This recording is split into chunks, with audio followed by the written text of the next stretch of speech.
사사기 20장, 사도행전 24장, 예레미야 34장, 시편 5장, 6장, 사사기 20장. 그러고서 모든 이스라엘 사람들은 단에서 브엘세바까지와 그리고 길르앗 땅에서 일제히 미스바로 나와 여호와 앞에 모였다. 그리고 이스라엘 각 지파의 모든 지도자들도 하나님의 백성이 모인 그곳에 다 모였고 칼을 가진 보병은 40만 명이었다. 이때 베냐민 사람들은 모든 이스라엘 사람들이 미스바에 모였다는 말을 들었다. 이스라엘 사람들이 죽음을 당한 그 여자의 남편에게 물었다. 어떻게 해서 이런 끔찍한 일이 일어났는지 말해보시오. 그래서 그 레위인은 이렇게 대답하였다. 나는 하룻밤 묵으려고 첩과 함께 베냐민 사람의 땅인 기브아로 갔는데 그날 밤 기브아 사람들이 나에게 몰려와 내가 묵고 있는 집을 둘러싸고 나를 죽이려 하다가 내 첩을 강간하였소. 그래서 그녀가 죽었습니다. 그들이 이처럼 이스라엘에서 더럽고 추한 짓을 했기 때문에 내가 내 첩의 시체를 12토막으로 내어 이스라엘 12지파에게 각각 하나씩 보내게 된 것이오. 이제 이 일을 어떻게 처리할 것인지 여러분의 의견을 말해보시오. 그러자 모든 사람이 일제히 일어나 말하였다. 우리는 한 사람도 집으로 돌아가지 않고 기브아 사람들에게 이렇게 하겠다.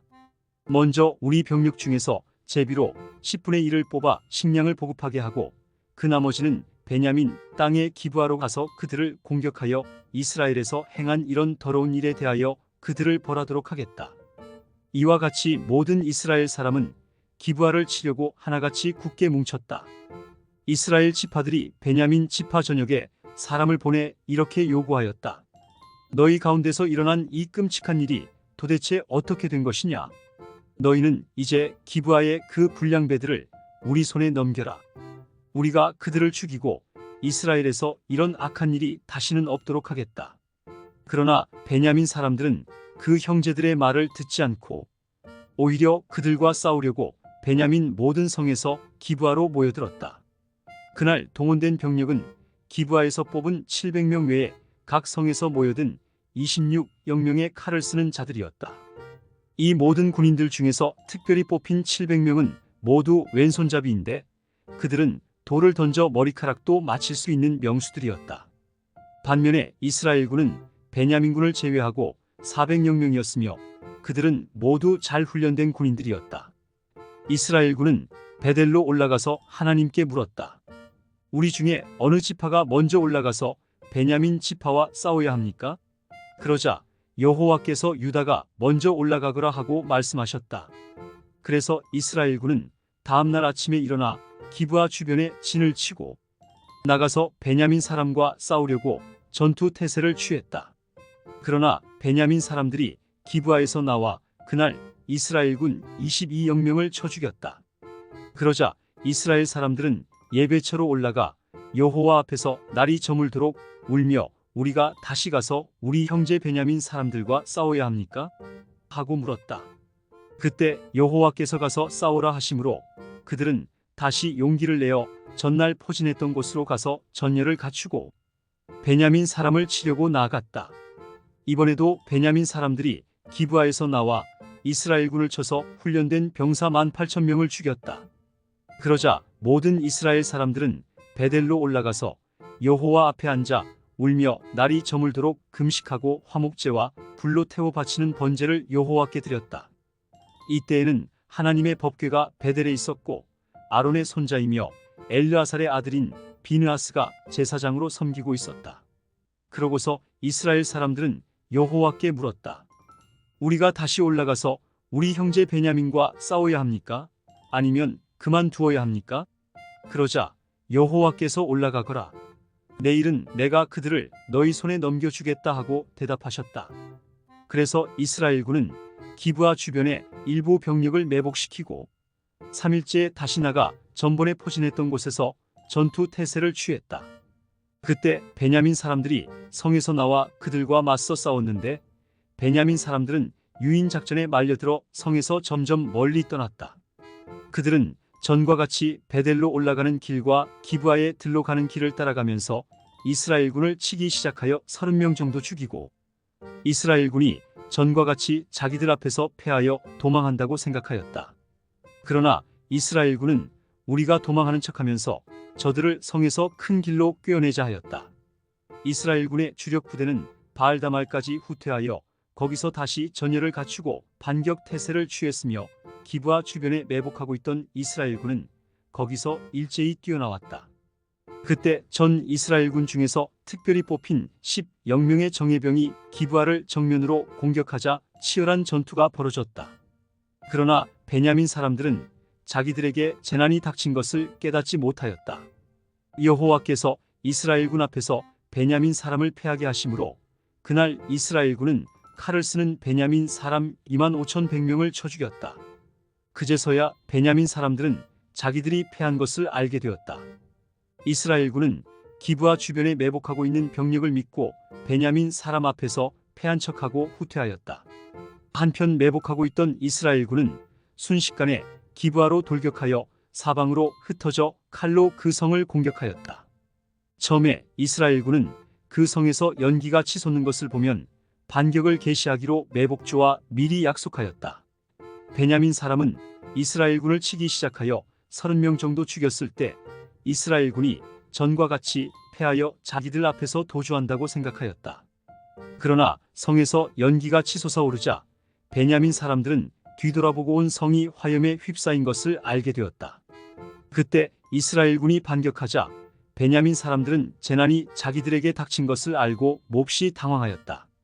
그래서 그들은 이스라엘군 앞에서 등을 돌려 광야 쪽으로 달아났으나 그들은 피할 길이 없었다. 이스라엘군이 그들을 추격하고 성에서 나온 매복조도 합세하여 그들을 포위함으로 베냐민 사람은 기브아 동쪽 부근에서 쉽게 추격을 당해 용사 18,000명이 거기서 전사하였다. 그리고 나머지는 림몬 바위를 향해 광야 쪽으로 달아났으나 이스라엘군은 큰 길에서 5,000명을 더 죽이고 또 계속 추격하여 기돔에서 2,000명을 죽였다. 그래서 그날 전사한 베냐민 사람은 25,000명이었는데 모두 용사들이었다. 그러나 베냐민 사람 600명은 광야로 달아나 림몬 바위에서 넉 달을 숨어 지냈다. 이스라엘군은 다시 베냐민 사람들이 사는 곳으로 돌아가 가축은 물론 닥치는 대로 사람을 쳐서 죽이고 모든 성에 불을 질렀다. 사도행전 24장. 닷새 후 대제사장 아나니아가 몇몇 장로들과 더둘로라는 변호사와 함께 내려와 총독에게 바울을 고소하였다. 바울을 불러내자 더둘로가 고소의 이유를 총독에게 다음과 같이 설명하였다. 벨릭스 각하, 우리는 각하의 탁월한 지도력으로 오랫동안 평안을 누려왔습니다. 그리고 앞을 내다보는 각하의 선견지명으로 이 나라가 여러 가지로 개선되었습니다. 그래서 우리는 언제 어디서나 항상 각하께 감사하고 있습니다. 이제 각하를 피곤하게 하지 않고 간단하게 몇 말씀 드릴 테니 너그럽게 들어주시기 바랍니다. 이 사람은 전염병과 같은 존재로서 온 세계에 흩어져 사는 모든 유대인들을 선동하여 말썽을 일으키는 자이며 나사렛 이단의 두목입니다. 이 사람이 우리 성전까지 더럽히려고 하기에 우리가 붙잡았습니다. 우리는 그를 모세의 법대로 재판하려고 했으나 부대장 루시아가 강제로 뺏어가면서 각하께 직접 고소하라고 했습니다. 각하께서 직접 그를 신문해 보시면 우리가 그를 고소하는 이유를 아시게 될 것입니다. 그러자 유대인들도 한몫 거들며 이 모든 것이 사실이라고 주장하였다. 그때 총독이 고개치들하여 바울에게 말하라고 하자 그는 이렇게 변명하였다. 각하께서 여러 해 동안 이 나라의 재판장으로 계시는 것을 알고 내가 오늘 기꺼이 변명하겠습니다. 각하께서도 조사해 보시면 아시겠지만 내가 예배드리려고 예루살렘에 올라온 지가 12일밖에 되지 않습니다. 저 사람들은 내가 성전이나 회당이나 시내 어느 곳에서 누구와 토론하거나 사람들을 선동하는 것을 보지 못했습니다. 지금 저들은 나를 고소하는 일에 대해서 아무런 증거를 제시할 수 없습니다. 그러나 내가 이것만은 각하께 시인합니다. 나는 이 사람들이 이단이라고 하는 예수님의 가르침을 따라 우리 조상의 하나님을 섬기며 율법과 예언서에 기록된 모든 것을 믿습니다. 또 이 사람들이 가진 하나님을 향한 희망을 나도 가졌는데 의로운 사람과 악한 사람이 다 부활하리라는 것이 바로 그것입니다. 그래서 나는 언제나 하나님과 사람 앞에서 깨끗한 양심으로 살려고 최선을 다하고 있습니다. 내가 여러 해 만에 내 민족에게 구제금을 전달하고 예물을 드리려고 예루살렘에 왔습니다. 내가 성전에서 정결 의식을 행하고 예물 드리는 것을 이들도 보았습니다. 그때는 선동할 군중도 없었고 전혀 소란스럽지도 않았으며 다만 아시아에서 온 몇몇 유대인들이 있었을 뿐입니다. 나에게 잘못이 있었다면 바로 그들이 여기 와서 고발했을 것입니다. 또 내가 의회 앞에 섰을 때 내게서 잘못한 것을 발견했다면 이 사람들에게 말해보라고 하십시오. 나는 그들 앞에 서서 죽은 사람의 부활에 대하여 내가 오늘 신문을 봤습니다.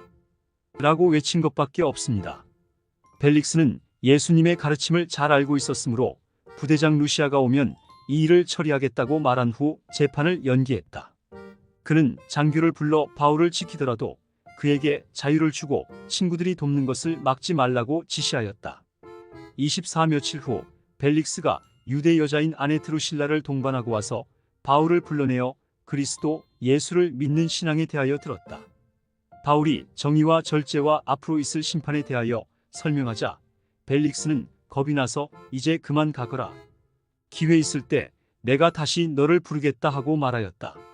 그는 또 바울에게서 뇌물을 받으려는 속셈으로 그를 자주 불러내어 이야기를 나누곤 하였다.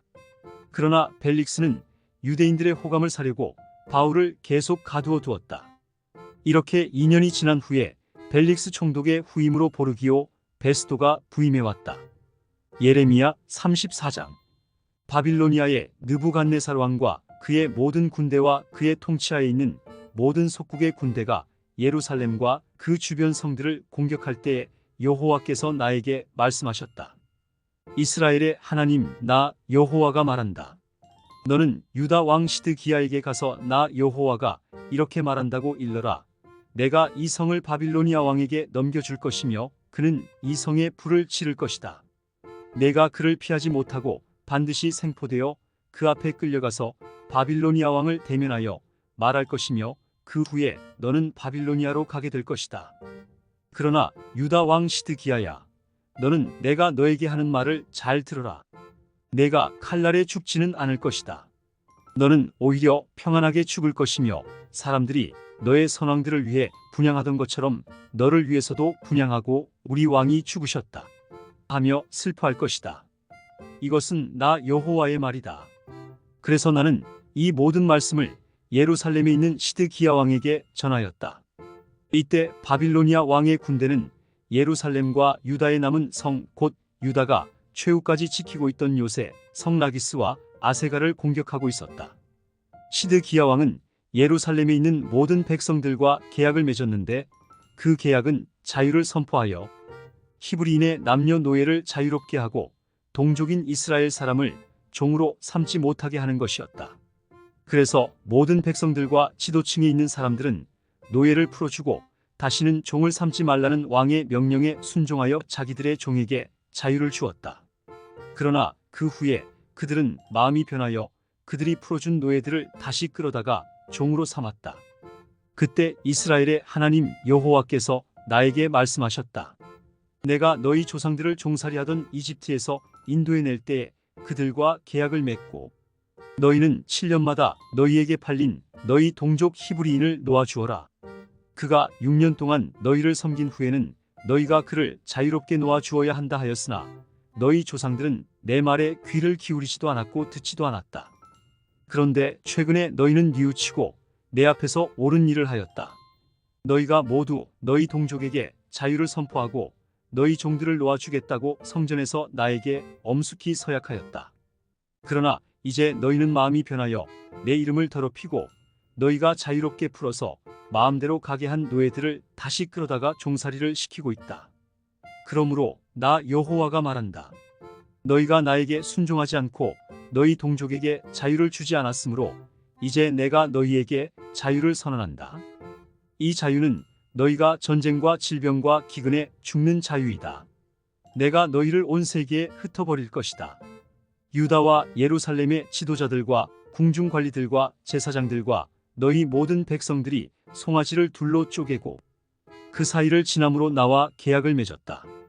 그러나 너희는 그 계약을 어기고 지키지 않았다. 그러므로 너희가 송아지에게 한 것처럼 나도 너희에게 할 것이다. 내가 너희를 죽이려는 원수들에게 너희를 넘겨주겠다. 너희 시체가 공중의 새와 들짐승의 밥이 될 것이다.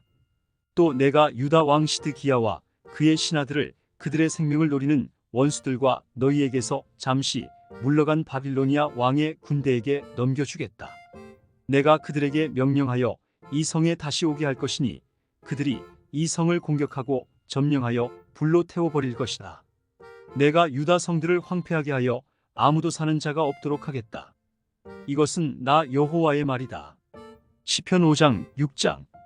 여호와여, 내 말에 귀를 기울이시고 나의 탄식을 생각하소서. 나의 왕, 나의 하나님이시여, 나의 부르짖는 소리를 들으소서. 내가 주께 기도합니다. 여호와여, 주는 아침마다 내 소리를 들으실 것입니다.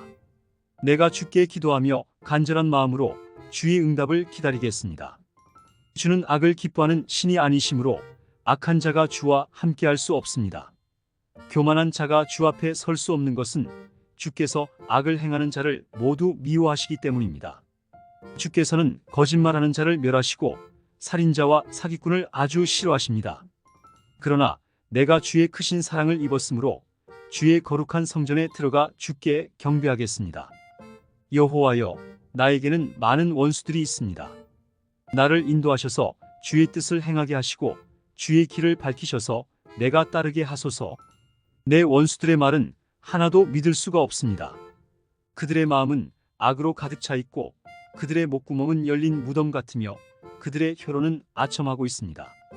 하나님이시여, 그들을 죄인으로 단정하시고 그들로 자기 꾀에 빠지게 하소서. 그들이 죄가 많으니 그들을 추방하소서. 그들이 주를 거역하였습니다. 그러나 주를 신뢰하는 자는 기뻐할 것입니다.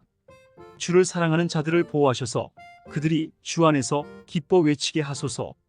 주는 의로운 자에게 복을 주시고 사랑의 방패로 저들을 지키십니다. 여호와여, 주의 노여움으로 나를 꾸짖지 마시고 주의 분노로 나를 벌하지 마소서. 여호와여, 내가 쇠약합니다. 나를 불쌍히 여기소서. 내 몸이 병들었습니다. 나를 고쳐주소서. 내 마음이 심히 괴로운데 여호와여, 언제까지 기다리겠습니까? 여호와여, 오셔서 나를 구하소서. 주의 변함없는 사랑으로 나를 건져주소서. 죽으면 아무도 주를 기억하지 못합니다. 누가 무덤에서 주를 찬양하겠습니까? 내가 슬퍼하다가 지쳤습니다. 내가 밤마다 흐느끼다가 눈물로 베개를 적십니다. 내가 나의 대적 때문에 근심하다가 눈마저 흐리고 침침하여 잘 볼 수 없게 되었습니다. 악을 행하는 자들아, 이제 너희는 다 나를 떠나라. 여호와께서 나의 우는 소리를 들으셨다. 여호와께서 나의 부르짖는 소리를 들으셨으니 내 기도를 들어주실 것이다. 나의 모든 원수들이 창피를 당하고 놀라며 갑자기 부끄러워 물러가리라.